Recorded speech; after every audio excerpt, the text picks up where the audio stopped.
ఎప్పుడో చిన్నప్పుడు చూశాను, గుర్తుపట్టలేకపోయాను. ఇప్పుడేం చేస్తున్నావు? అయ్యా, నీ చదువు వల్ల మోహన్ చదువుకొని బడివంతులైనాడు.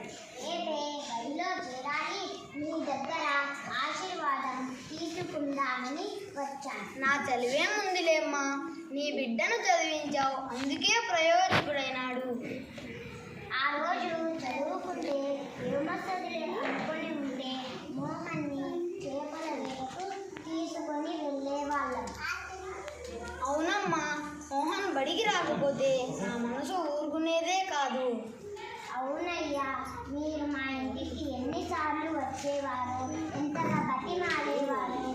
నేనే బడికి పంపేదాన్ని కాదు, పైగా నా మనసు మార్చి బడికి పంపేలా చేశాను.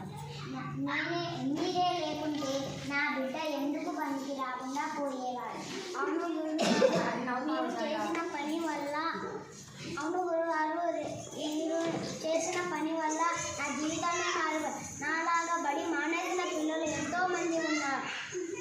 అలాంటి పిల్లల కోసం నేను కూడా పని చేస్తాను. నన్ను ఆశీర్వదించండి గురువుగారు.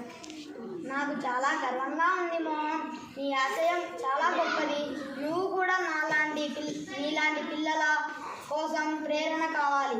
నీకు శుభం కలుగుగాక. వెళ్ళిరా నాయనా.